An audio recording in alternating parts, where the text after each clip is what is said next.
Hello, it's a guy here, Godson Gumba, and welcome back again to my YouTube channel.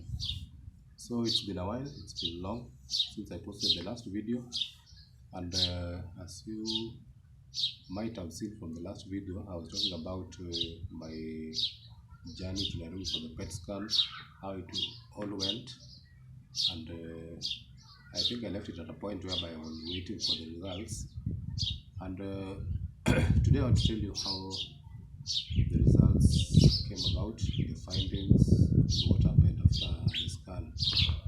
So, first of all, after coming back from Nairobi, I again went for the second time. I was told the results were out. So I went to Nairobi on a Thursday, about 2 weeks ago, on a Thursday, and I was given partial results. When I talk about partial results, I mean I was given only the films, but they were stored in a CD, that is a compact disc. So this is the CD I was supposed to take to the doctor to open using their software so as to go through the films. And there were over 300 films in this CD. So after the doctor going through, he told me to, okay, he never went through all of them. He told me to wait maybe for the final written results, which are supposed to be sent through my email, and these were sent after about 3 days from the time I came back from Nairobi. So I went to Nairobi on Thursday and came back on Friday, and on Wednesday that following week I got the results by my email, and these results came. I was so shocked because the results were not what I ideally expected. So at first the results shocked me, and when I got these results, I just sent them, forwarded them direct to the doctor, who told me that from the analysis, or rather the findings of the impression from the PET scan, there seemed to have been a slight problem. The findings, that is now the report that was sent to me, it stated that they were still seeing something in my first rib on the left side of my neck. So it's around this place. And remember, the tumor was also on the same side of the neck, on the left hand side. So what this implied was that this tumor, during the treatment, because I remember before the treatment I went for chest scan and everything was okay. So when you're doing the chest scan, it captures like the whole area where the ribs are. So before the start of treatment, my ribs were very much okay, my chest region was okay. So this shocked me together with the doctor, because he could not believe that there was still something that I had gone amiss.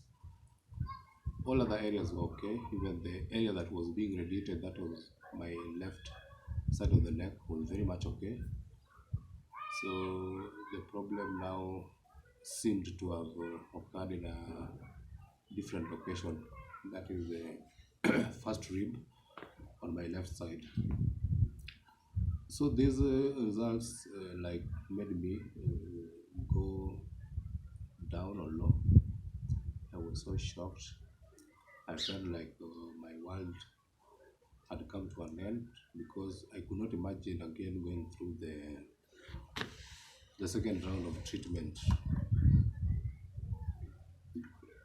I could not imagine going for another round of treatment, especially when I remember how the first cycle went.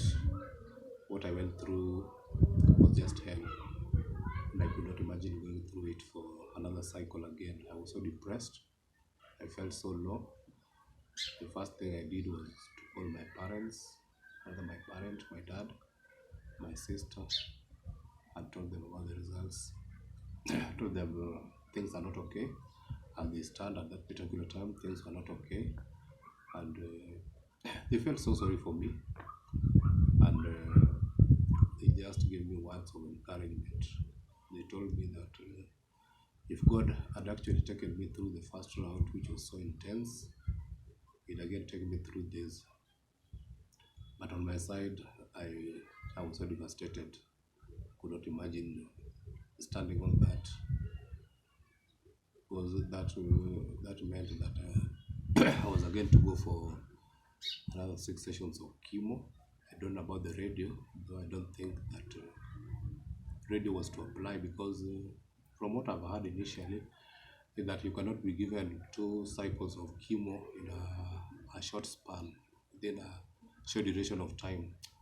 So bearing in mind that I had gone through chemo radio just a few months ago, so it could have been so hectic for me to go for another round of radio, because and again, bearing in mind, this is around the left side of the rib, and that is again the exact location, because the heart, I believe, is situated on the left side. So that's the exact location where around the heart, and now being radiated around the heart would be so dangerous. I want to believe so. Not so sure, but anything that touches the heart, the brain, the kidneys, the liver, those vital organs, is not something easy. So the doctor advised me to go check on him in his clinic, and I did exactly that. I wanted to rush so fast because I was feeling nervous. So I went to the doctor's office, and he told me that what we needed to do was to do another biopsy. This is another hell of activity again. Biopsy. The first biopsy was not so good on me. Remember, I told you that machines are driven through your nose and mouth. Specimen is extracted. It's not an easy affair. So he told me that I needed to do to maybe go for another biopsy. That is, a sample was to be extracted from that point. That is the rib that had the thing. And, a sample was to be extracted from there. So this made me went so low, and in this case, he was not the one who was supposed to conduct the biopsy. So he wrote me a letter to take to another doctor, the doctor who now is qualified for that biopsy. So I went to this doctor. I remember it was so late in the evening, at around 5-6 p.m. So I rushed to this doctor's office with this letter, and the first thing he did was to do an ultrasound on my rib, on my first rib on the left side. He did an ultrasound at around now 7, after being on the queue for some time. He did an ultrasound on me, and remember, ultrasound is not so much accurate, depending on the findings of the PET, because the PET scan is believed to be more advanced than all these machines. That is the CT scan, the MRI, the ultrasound, the X-rays. The PET scan is believed to be so much advanced and so much accurate.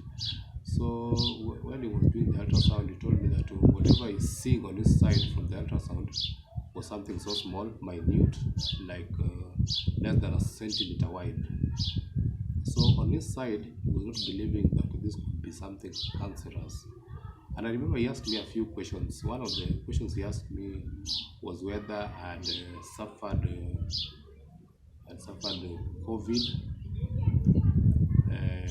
maybe earlier on, or have had some chest problems initially, which indeed, okay, I've never had COVID, but I have had chest problems before. That is about 2 years before. So